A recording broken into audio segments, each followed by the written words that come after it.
A'udzu billahi minasyaitonir rajim. Bismillahirrahmanirrahim. Assalamualaikum warahmatullahi wabarakatuh.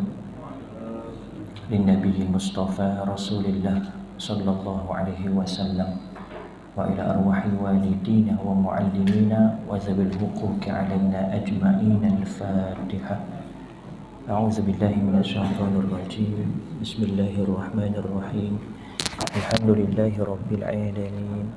Ar-Rahmanir Rahim. Maliki yaumiddin. Iyyaka na'budu wa iyyaka nasta'in. Ihdinas siratal mustaqim. Siratal ladzina an'amta 'alaihim ghairil maghdubi 'alaihim waladdallin. Amin. Innal hamdalillah nahmaduhu wa nasta'inuhu wa nastahdihi wa nastaghfiruh wa na'udzu billahi min syururi anfusina wa min sayyiati a'malina. Man yahdihillahu fala mudilla lahu wa man yudlilhu fala hadiya lahu. Asyhadu an la ilaha illallah wa asyhadu anna Muhammadan 'abduhu wa rasuluh. Allahumma salli wa sallim ala sayyidina Muhammad wa ala alihi wa ashabihi ajma'in.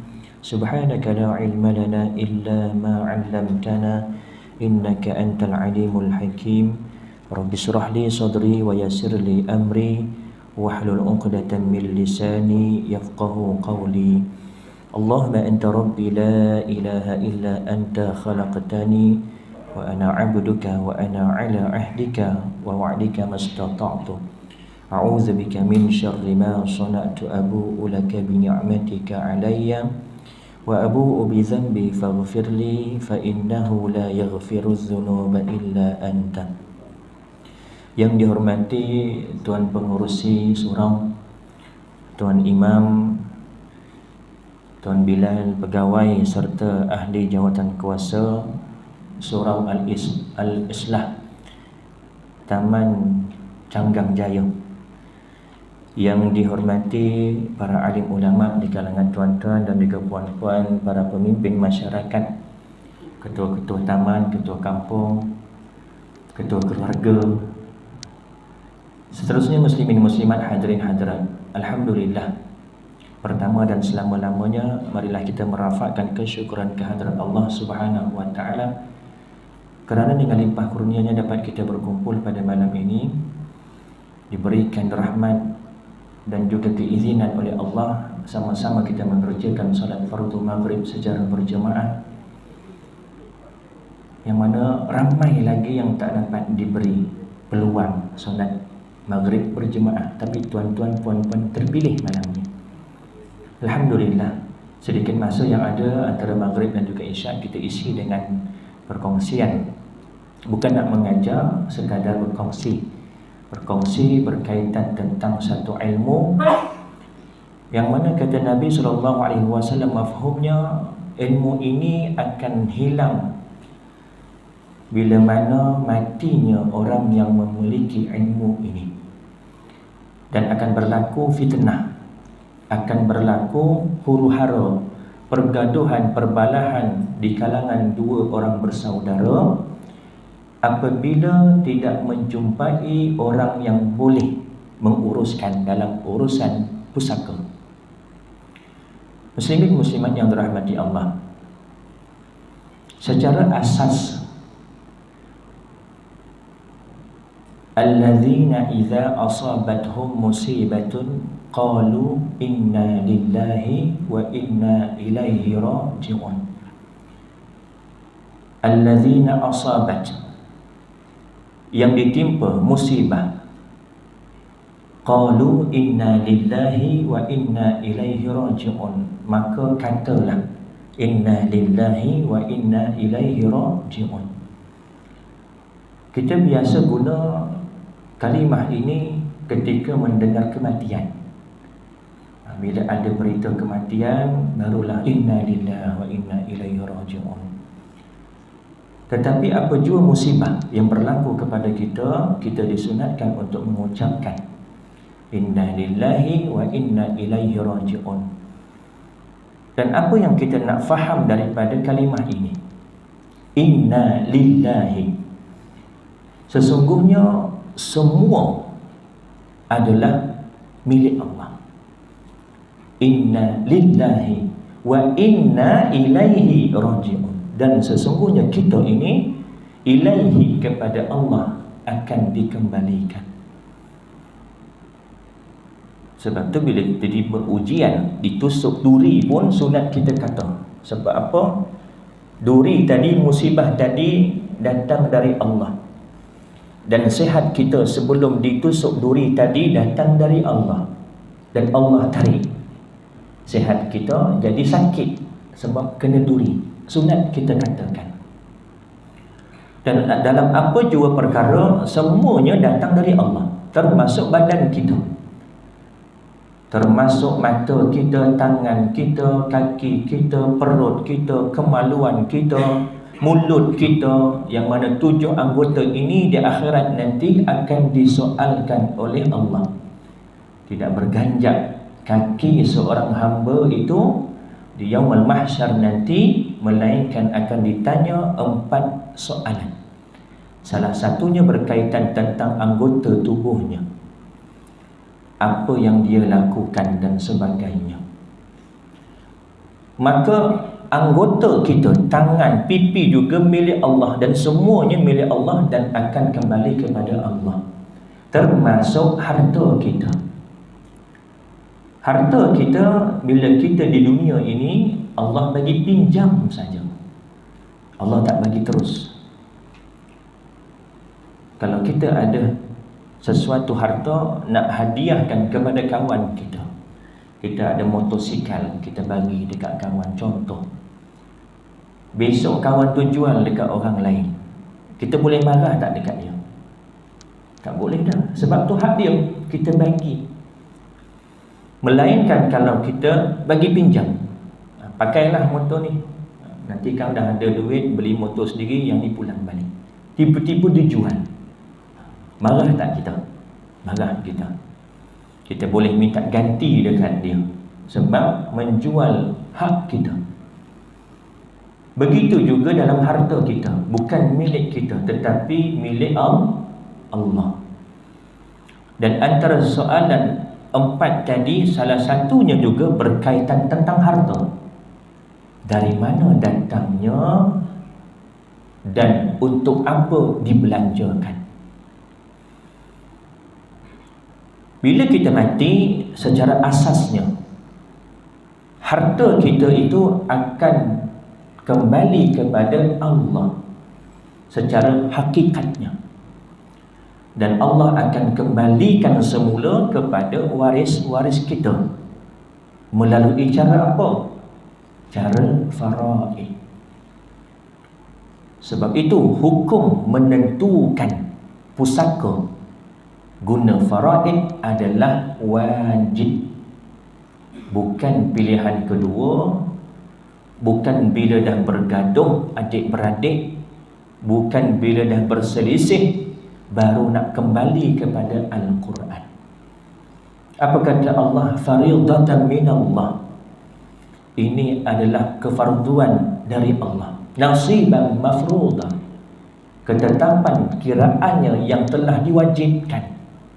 Walakum nisfu ma taraka azwajukum illam yakul lahunna walad, bagi kamu suami-suami 1/2 daripada harta peninggalan isteri-isteri kamu, jika isteri-isteri kamu mati tak ada anak.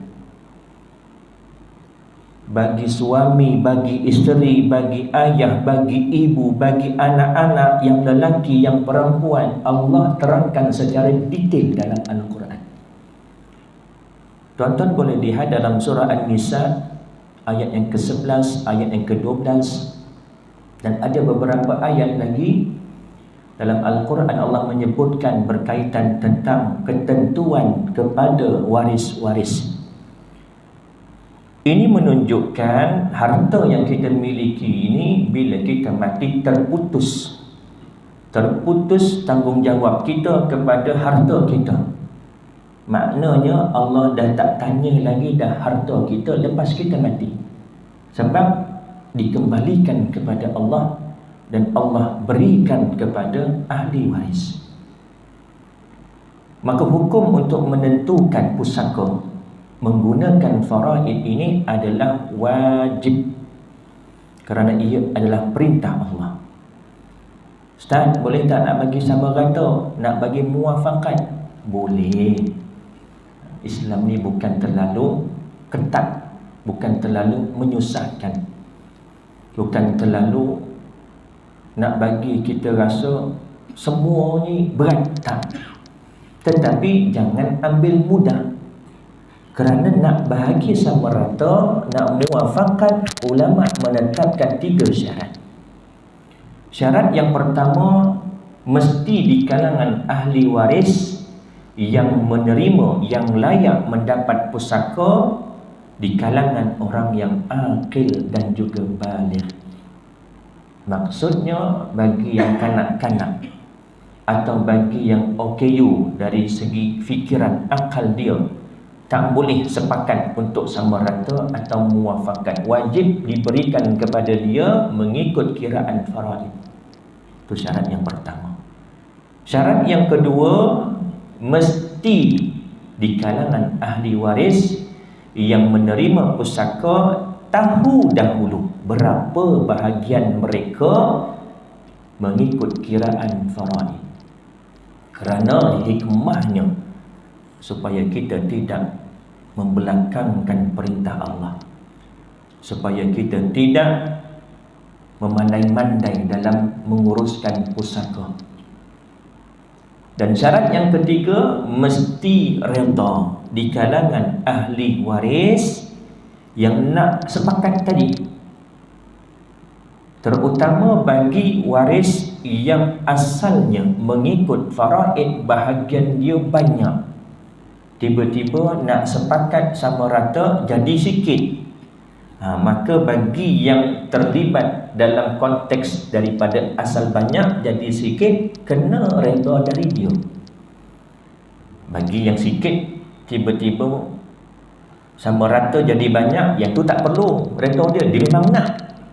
Tetapi bagi yang asalnya bagi dia faraid banyak, tetapi nak muafakat, kena ada keredaan dia, tak boleh paksa. Mentang-mentang dia kakak yang sulung, dia kata adik kena dengar cakap kakak, kita bagi sama rata. Jadi terpaksa, haram hukumnya. Apa hikmah? Kena tahu dahulu menurut faraid, supaya antaranya bila kita tahu bahagian kita, maka akan timbulnya keredaan kita nak menyerahkan hak kita. Kalau kita tak tahu berapa kita nak sumbang, tak jadi. Contoh, tuan-tuan nak sumbang untuk majlis berbuka puasa, nanti kita akan buat berbuka puasa. Siapa nak menyumbang? Saya. Berapa aja nak menyumbang? Tak tahu. Nak menyumbang tak? Nak. Berapa? Tak tahu. Boleh jadi tak? Tak boleh jadi. 1 juta? Tak nak. Banyak sangat. 100? Boleh. Tapi nak sumbang berapa? Tak tahu. Takkan jadi. Jadi kena tahu dahulu berapa bahagian kita, baru kita boleh tahu yang kita nak serahkan lebihan yang kita ada kepada waris yang lain supaya sama rata. Berapa nilainya kita tahu, baru timbul redha. Dan antara hikmah lagi yang lain, masa mula-mula setuju sebab tak tahu berapa faraid dia. Lepas 10 tahun, lepas 20 tahun, contoh, kawan dia tanya, "Mat, dulu kau dapat pusaka banyak ke sikit?" "Aku dapat 1 ekar tanah. Kami adik-beradik semua dapat 1 ekar. Laki perempuan sama." "Kalau ikut faraid kau dapat berapa?" Tak tahu.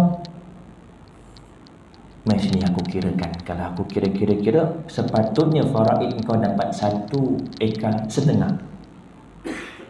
Agak-agaklah kalau tuan dekat tempat mat tu, menyesal aku bahagi sama rata. Sebab tak tahu berapa yang sepatutnya dia dapat, dan berapa yang dia nak serahkan hak dia kepada orang lain. Ini yang banyak berlaku di kalangan masyarakat kita. Saya bertanya dengan guru saya, sahabat senior saya di Mesir, Ustaz Hairul Nizam bin Mat Hussein. Lupa nak perkenalkan diri. Tadi Tuan Pengurusi suruh perkenalkan diri. Nama saya Muhammad Ridwan bin Samsudin, berasal dari Sekincang, masih bujang 3. Alhamdulillah dikurniakan 6 orang cahaya mata, mendapat pendidikan di Universiti Al-Azhar. Orang rumah juga sama, tetapi orang rumah tak bekerja lah, dia bekerja dengan saya. Suri rumah lah maksudnya. Dikurniakan 4 orang cahaya mata di Mesir. 2016 saya pulang ke Malaysia bersama dengan 4 orang cahaya mata, dan mula bertugas tahun 2017 di masjid Diraja Sultan Abdul Aziz Pulau Indah, Lantikan Maiz. Tetapi kontrak ni kita pun nak caw lah kan. Tahun 2020 bulan 11, 16 hari bulan 11 2020, saya dilantik sebagai penghulu mukim di Mukim Batu, daerah Kuala Langat. Kalau di sini sahabat saya Tok Hasan lah, penghulu mukim Tanjung 12-2, sama-sama rakan sekerja. Siang sibuk lah, tuan-tuan faham lah penghulu ni. Ini pun tadi saya tak sempat balik ke rumah, ada urusan dekat Kelang. Kalau tengok kereta saya tu dah macam rumah kedua. Kasut, selipar, jubah, kain pelikat. Dan waktu kuliah saya juga sebulan 19 hari setakat ni, tak termasuk Sabtu Ahad. Apa lagi? Pendidikan faraid. Saya dapat sanad daripada guru saya sewaktu di Mesir, daripada almarhum Ustaz Jabal Alam Shah. Dan guru ini juga adalah guru daripada Ustaz Hilmi Hanis bin Muhammad, pengarang kitab ini. Kami berguru dari guru yang sama, cuma beliau ni advance, sepenuh masa menumpukan dalam faraid, buat bengkel dan sebagainya, buat kitab. Saya siang sibuk dengan urusan rasmi penghulu, malam ni barulah ada sikit-sikit masa untuk dakwah berkaitan tentang faraid. Itu je lah kot rasanya. Tadi sampai mana tadi? Syarat yang ketiga, kena redha. Okey.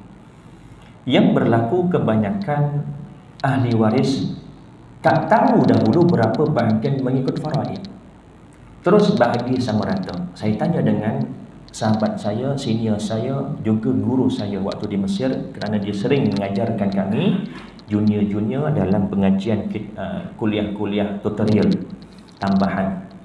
Ustaz, bagaimana keadaan orang tua kita yang dapat harta, yang mana dia dapat daripada atasnya, maknanya mungkin daripada mak atau ayah atau nenek kita lah, tidak menggunakan kiraan faraid atau bahagi sama rata, tidak ada 3 syarat tadi.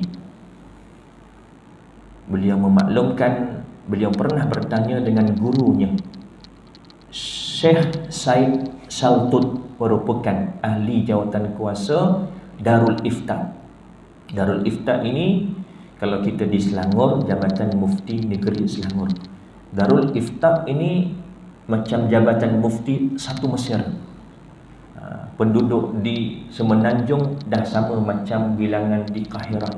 Kahirah satu negeri, tetapi kita Semenanjung Malaysia. Bayangkan besar mana Mesir itu.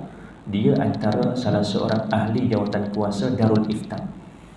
Syekh menjawab, seandainya kita tahu harta yang kita dapat daripada orang tua kita yang tidak mengikut kiraan faraid, ataupun suka sama suka tidak cukup syarat, maknanya tidak taharuj, istilah yang 3 syarat tadi, taharuj, keluar daripada kaedah faraid, 3 syarat kena ada. Taharuj pun tak, kemudian ikut faraid pun tak, bagi sama rata terus. Wajib pulangkan kepada ahli waris yang sepatutnya dapat mengikut faraid banyak ketika itu, tetapi bila sama rata jadi sikit. Tuan-tuan, puan-puan, dalam bab harta Allah Subhanahu wa taala berfirman, ya ayyuhallazina amanu la ta'kulu amwalakum bainakum bil batil. Wahai orang yang beriman, jangan kamu makan harta di antara kamu dengan cara yang batil. Kita sedia maklum, mencuri, merompak, merasuah, salah guna kuasa, yang ni jelas semua orang faham.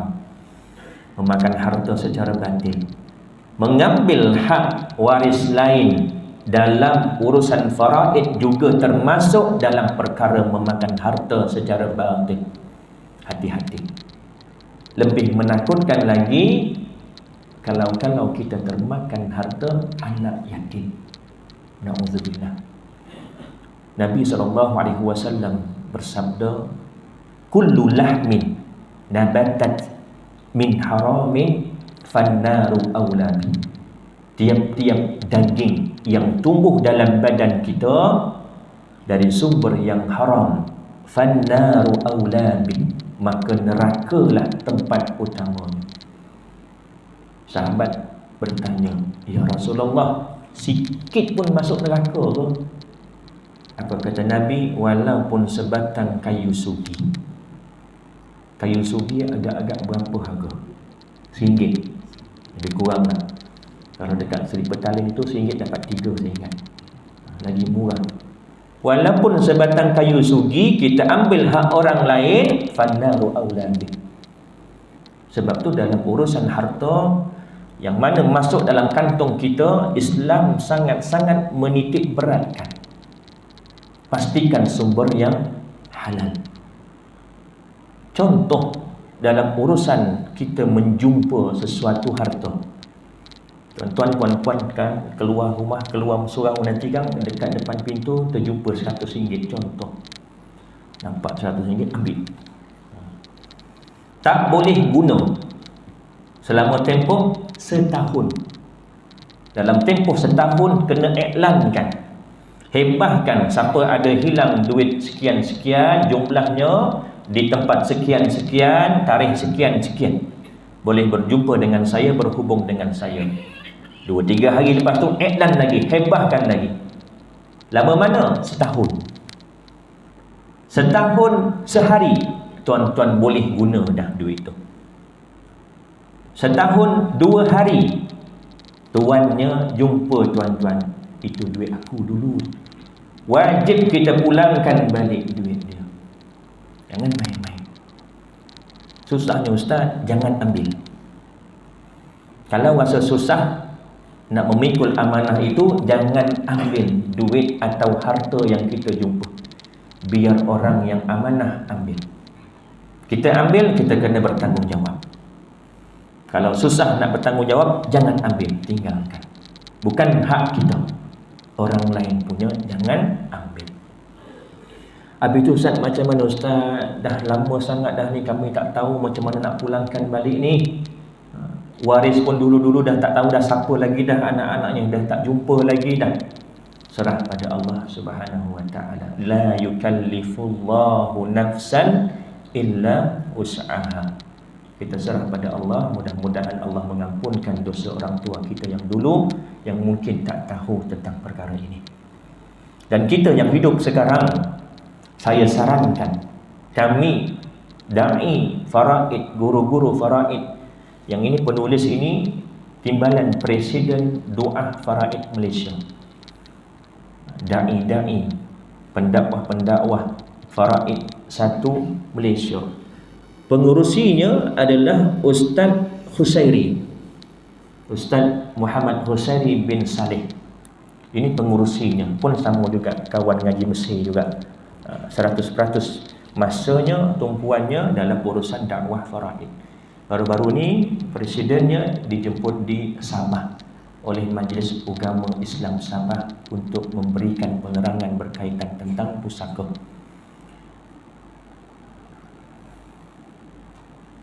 Dalam kitab ini ada 2 perbahasan yang besar.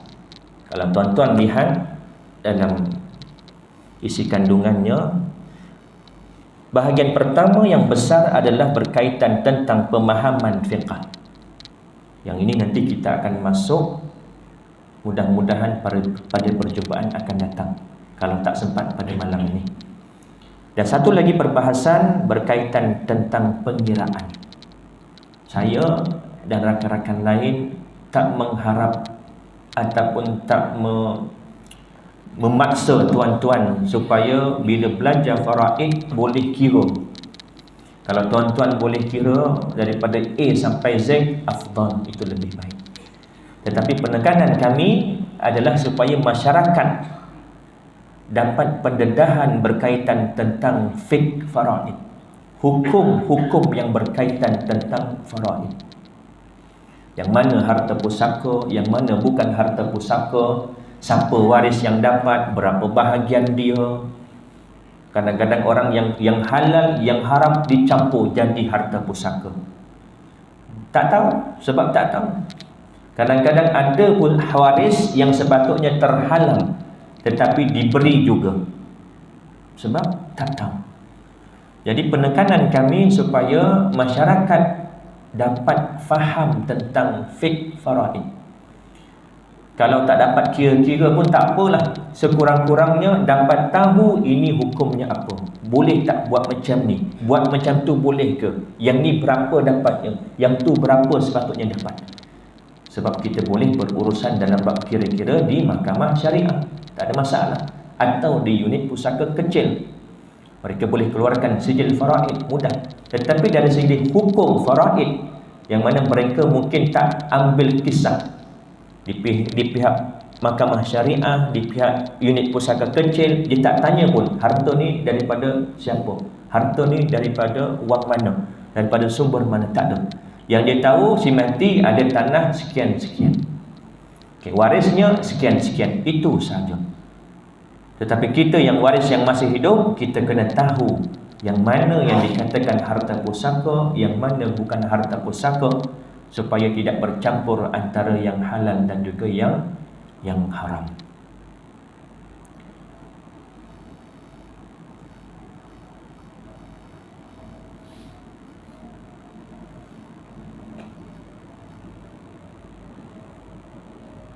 Allahumma salli ala sayyidina Muhammad wa ala alihi wasahbihi wa barik wasallim.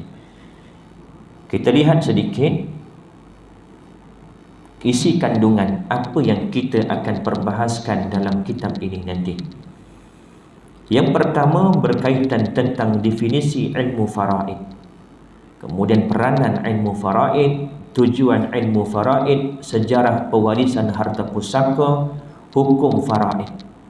Hukum faraid terbahagi kepada dua secara ringkas: hukum mempelajarinya dan hukum mengaplikasinya, mengamalkan. Hukum mempelajarinya adalah fardu kifayah. Hukum fardu kifayah ini maksudnya sebahagian yang buat gugur kefarduan sebahagian yang lain. Kalau yang lain tu nak buat juga, jadi sunat bagi golongan yang kemudian tadi. Kita sudah maklum ilmu fardu ain ada tiga, berkaitan tentang tauhid, berkaitan tentang syariat fiqh, berkaitan tentang tasawuf ataupun akhlak. Selain tiga ini, semua ilmu yang lain hukumnya fardu kifayah, termasuk ilmu faraid. Tetapi dia ada tetapi, mengaplikasikan ataupun membahagikan harta pusaka menjadi fardu ain ke atas setiap waris. Belajar memang fardu kifayah, tetapi mengamalkannya adalah fardu ain. Yang Nabi SAW katakan, belajarlah Al-Quran dan ajarkanlah ia. Belajarlah faraid dan ajarkanlah ia. Hadis sahih. Hari ini kalau kita lihat anak-anak kita, adik-adik kita yang tadika dah boleh baca Al-Quran. Kadang ada setengah-setengah tadika dah hafal Al-Quran, siap bertajwid lagi, panjang pendeknya betul, dengungnya betul, waqaf wasalnya betul. Anak-anak kecil lagi. Tuntutan yang sama dalam hadis tersebut, Nabi menyuruh kita, menuntut kita belajar faraid dan ajarkan ia kepada manusia. Hari ini kalau kita tanya dengan orang dewasa, 50 orang, 100 orang, rasa-rasa kalau tanya pasal faraid boleh jawab tak? Bila terakhir tuan-tuan ada mengaji faraid berkitab? Saya dulu pun nak tanya di Masjid Bukit Canggang sebelum ni, bulan lepas. Di tempat-tempat lain selalunya saya tanya, terakhir ada pengajian faraid berkitab bila? Masing-masing krik, tak pernah Ustaz. Ya, ini fardu kifayah, betul. Tetapi mengaplikasikannya adalah fardu ain ke atas setiap waris.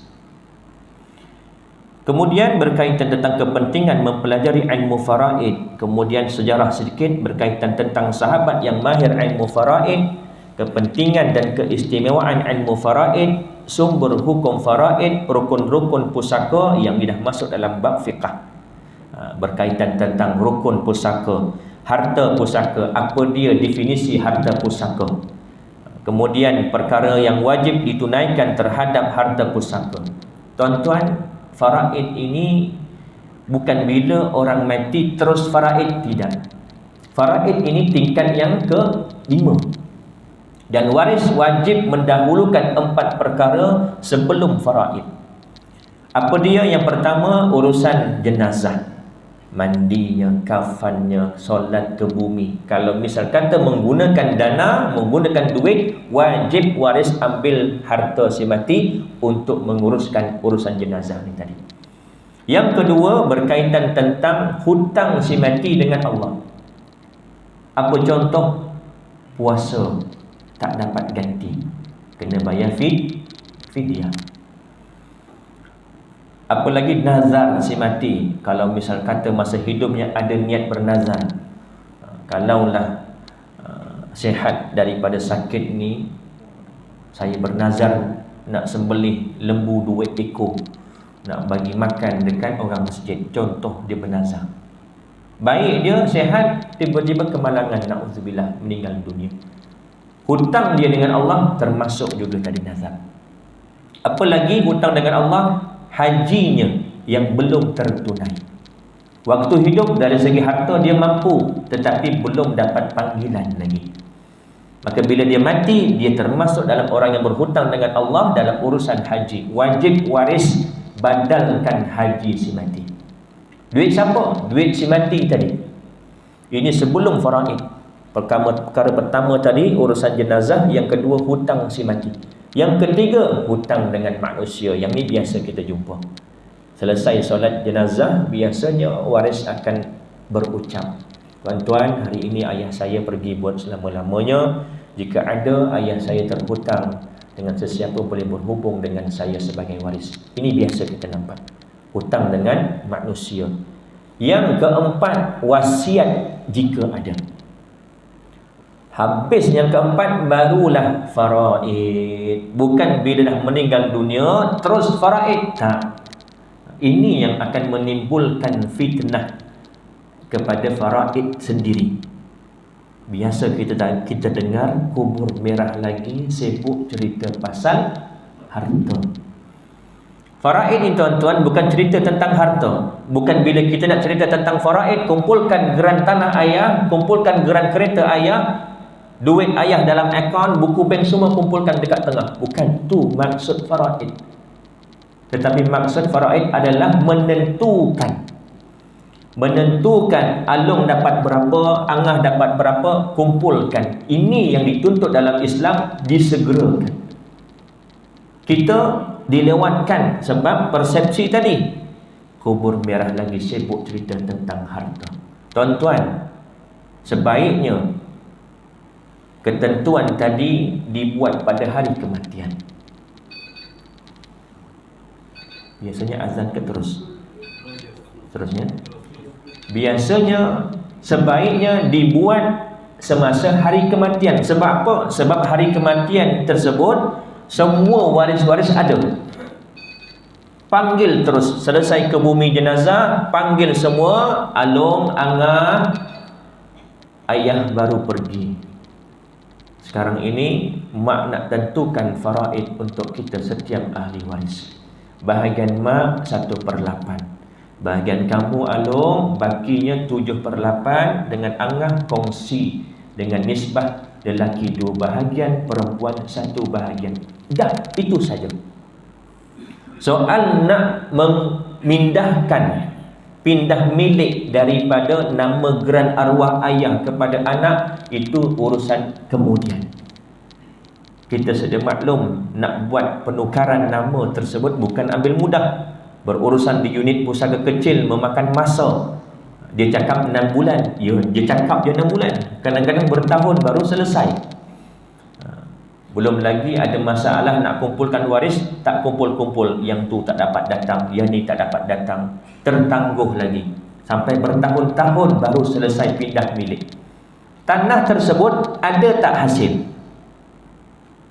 Ada, biasanya ada hasil. Sawit, kelapa, padi dan sebagainya. Macam mana nak bahagikan kalau tak tahu? Ini antara hikmah kenapa dituntut dalam Islam tahu dahulu bahagian faraid dengan segera, supaya bila dalam tempoh nak pindah milik tadi ada hasil daripada tanah tadi, okey, bahagian mak 1/8, bahagian alung tadi contoh 2/8, bahagian angah 2/8, bahagian adik yang perempuan 1/8, contoh, dah selesai. Dapat mengelakkan kita daripada memakan harta secara batil. Kadang-kadang yang berlaku, selagi belum pindah milik, semuanya itu diambil hasilnya oleh seorang yang menguruskan. Biasa berlaku. Hati-hati.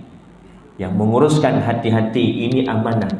Begitu juga penama di atas tabung haji, atas KWSP. Jadi kita akan masuk dalam harta pusaka, muka surat 43. Dibincangkan yang mana harta pusaka, yang mana bukan harta pusaka. KWSP, tabung haji, duit simpanan, semuanya ini termasuk dalam harta pusaka yang wajib difaraidkan. Tetapi kita sekarang ada penama. Kita letak penama, contoh anak kita yang sulung.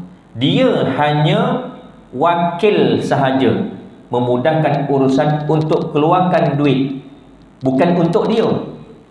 Kadang-kadang dia fikir nama dia untuk dia. Arwah ayah letak nama aku punyalah. KWSP-nya, tabung hajinya, semua dia bedal seorang. Hakikatnya harta tadi termasuk dalam harta pusaka yang wajib difaraidkan. Kena kumpulkan berapa bahagiannya, kemudian dibahagikan mengikut faraid. Terpulang pada tuan-tuan, nak bagi sama rata atau tidak, cukup 3 syarat tadi, silakan. Dan terpulang pada tuan-tuan, nak bagi macam mana. Yang ini satu tanah, ada 4 waris, 4 nama letak. Atau ada 4 tanah, seorang satu, contoh, silakan. Selagi mana cukup 3 syarat tadi, silakan. Nak bagi ikut suka sama suka ke, muafakat ke, silakan. Bila cukup 3 syarat. Yang banyak berlaku syarat yang kedua tadi tak ada. Apa dia? Tak tahu dahulu berapa bahagian mengikut faraid. Terus bahagi sama rata. Yang ni kena pulangkan balik. Dalam hukum pemilikan harta ini, dalam Islam cukup menitik beratkan. Kemudian kita akan jumpa nanti antara sebab-sebab pusaka. Kemudian penegahan pusaka, syarat-syarat pusaka, ahli-ahli waris yang berhak. Di kalangan lelaki ada 15 orang. Di kalangan perempuan ada 10 orang. Tetapi tak semuanya dapat. Jangan ingat, oh aku antara 25 waris, jadi aku ada hak untuk bersuara. Lihat keadaan.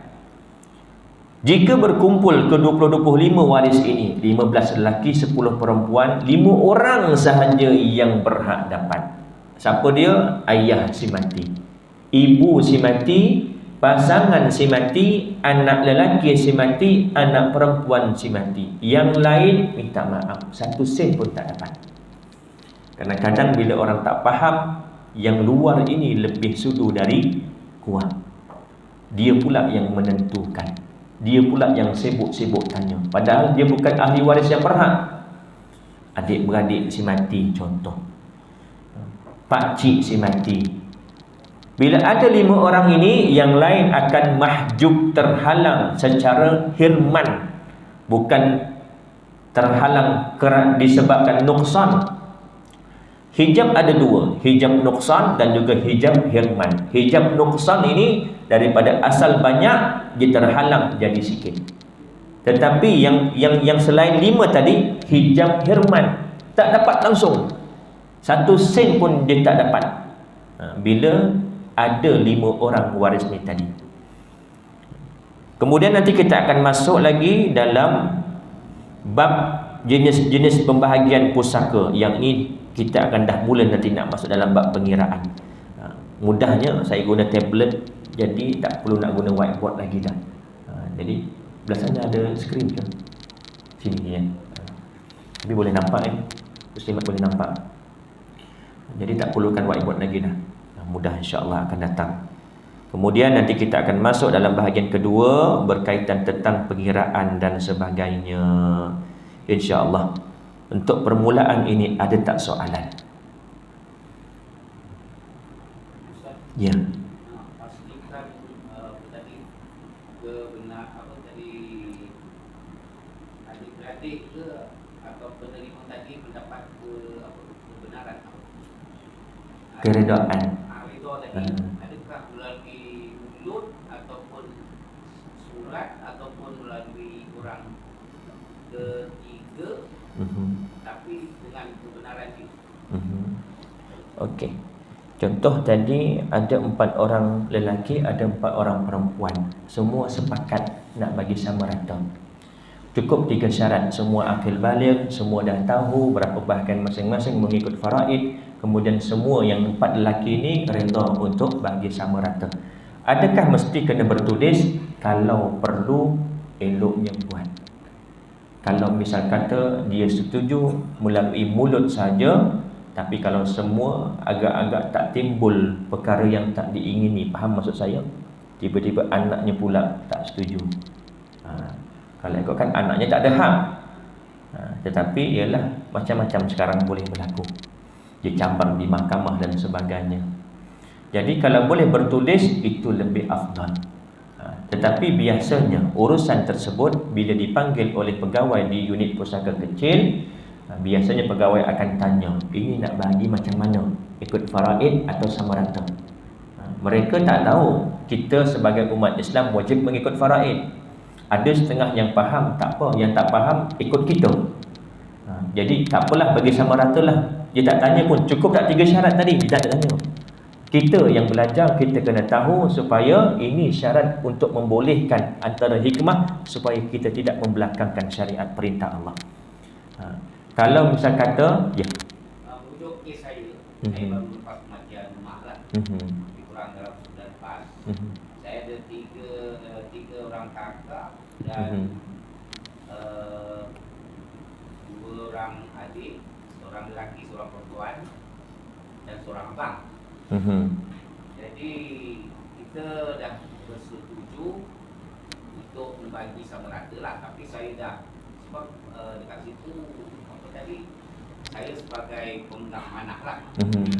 Jadi saya dah bagi tahu yang jumlahnya duit tabung majlis sekian-sekian, duit dalam simpanan lain pun sekian-sekian, duit emas sebagainya. Jadi saya dah kumpulkan dan jumlahnya sekian-sekian. Jadi saya dah maklumkan mengikut sepatutnya kita kena bagi secara faraid, iaitu ada kiraan-kiraan je lah. Kiraan lah. Saya dah kira lah yang lelaki 2 bahagian, perempuan 2 bahagian. Jadi dalam ada tu ada seorang adik saya yang lelaki tak ada. Tapi melalui telefon dia setujulah bagi. Tapi jumlah yang Ustaz cakap tadi, jumlah yang faraid tadi, saya tak maklumkan pada dia.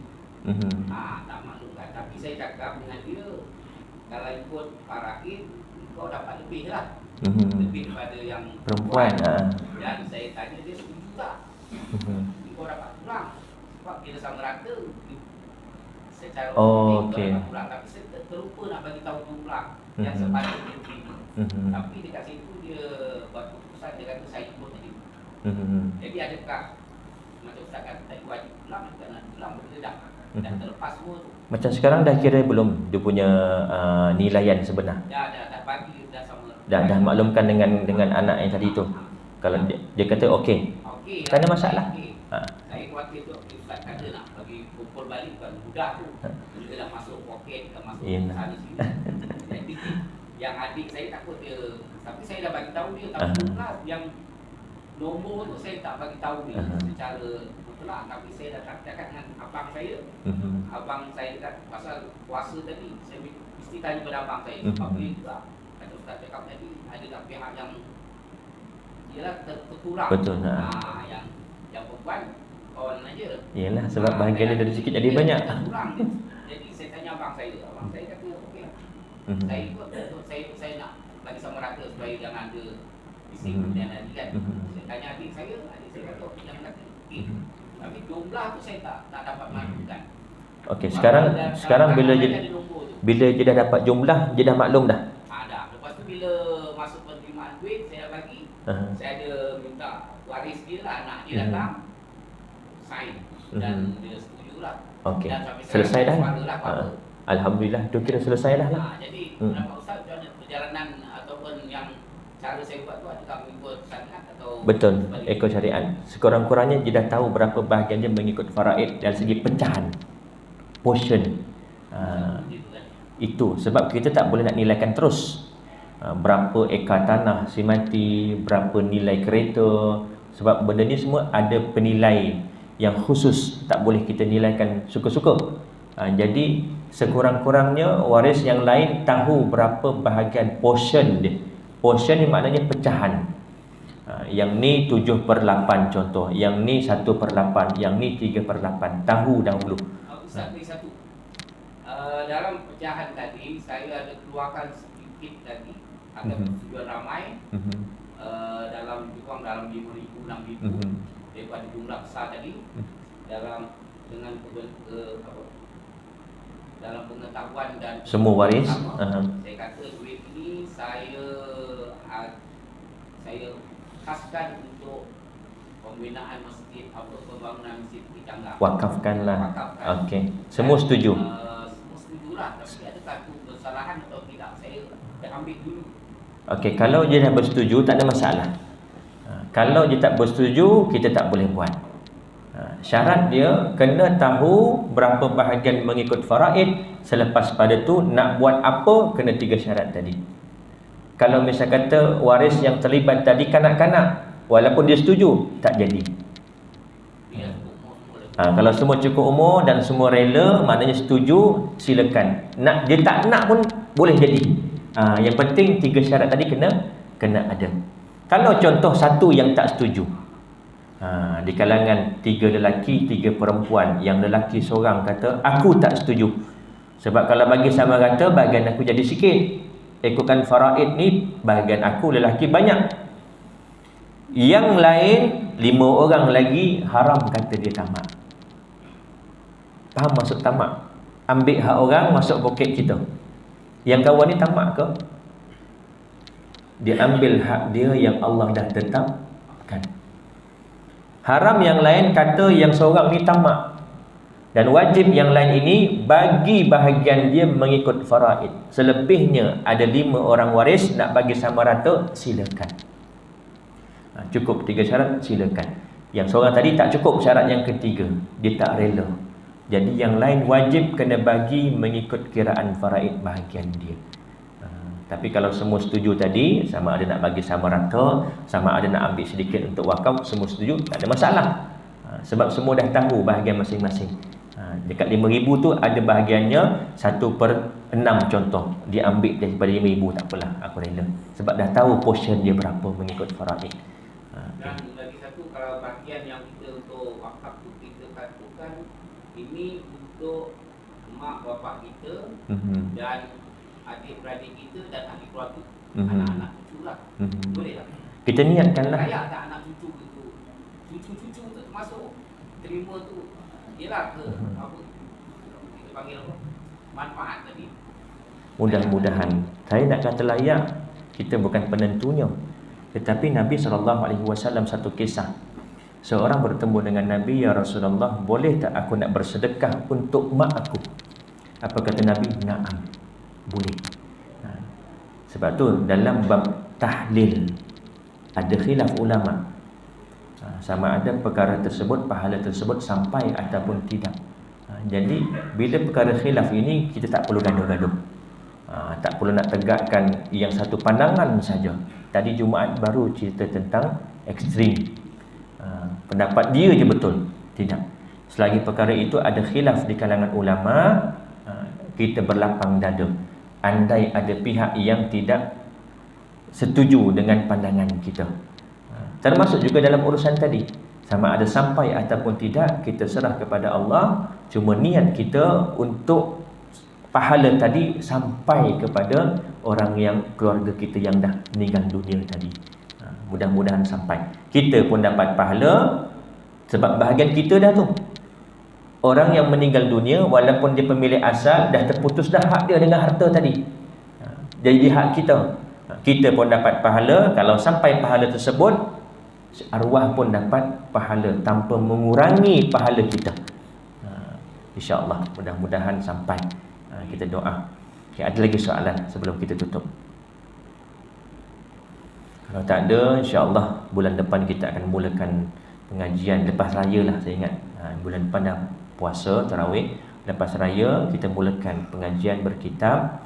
Dan insyaAllah akan ada pengiraan. Jadi bab-bab kira-kira ni saya fahamlah. Mungkin ada yang suka, ada yang tak suka. Tapi bab kata pengurusi tadi, dalam surau ni banyak kitab-kitab. Kita belajar bukan syaratnya pandai. Orang yang belajar bukan syaratnya mesti kena pandai. Kerana yang memandaikan tu, yang memberi taufik hidayah tadi adalah Allah. Ada orang belajar sekejap, faqih dia. Ada orang belajar bertahun-tahun tetapi tak pandai-pandai. Cuma usaha kita adalah menuntut ilmu. Lebih-lebih lagi ilmu yang berkait dengan tindakan amali kita. Dalam bab faraid ini, saya yakin semua antara kita akan terlibat. Sama ada kita yang si mati, pemilik harta, atau kita yang mewarisi harta orang yang mati. Ayah kita ke, ibu kita ke, adik-beradik kita ke, kalau kita layak, kita juga akan terlibat. Secara tak langsung kita wajib mengikut kaedah kiraan faraid ataupun perkara-perkara yang berkait dengan faraid, hukum-hukum yang berkait dengan faraid. Tidak semestinya dalam urusan perkiraan sahaja, berkaitan dengan sebab pusakanya, penghalangan pusaka dan sebagainya. Jadi saya rasa cukup sekadar itu. Yang baik itu datang daripada Allah dan kurang lemah itu datang daripada kelemahan diri saya. Saya mohon maaf, mohon ampun. Andai terkasar bahasa, tegur hati tuan-tuan dan juga puan-puan, kita tangguh dengan tasbih kafarah dan suratul Asr. Subhanakallahumma bihamdika asyhadu an la ilaha illa anta astaghfiruka wa atubu ilaik. Bismillahirrahmanirrahim. Wal 'asri innal insana lafi khusr illa alladhina amanu wa 'amilus solihat wa tawassaw bil haqqi wa tawassaw bis sabr. Bismillahirrahmanirrahim. Alhamdulillahirabbil alamin. Wassalatu wassalamu ala asyrafil anbiya'i wal mursalin wa ala alihi wa sahbihi ajma'in. Allahumma faqihna fid din wa 'allimna ta'wil wahdina siratal mustaqim siratal ladzina an'amta 'alaihim minan nabiyyin was-siddiqin wasyuhada'i was-salihin. Allahumma arinal haqqa haqqan warzuqna ittiba'ah wa arinal batila batila warzuqna ijtinabah. Allahumma inna na'udzubika min 'ilmin la yanfa' wa min qalbin la yakhsha wa min nafsin la yashba' wa min da'watin la yustajabu laha.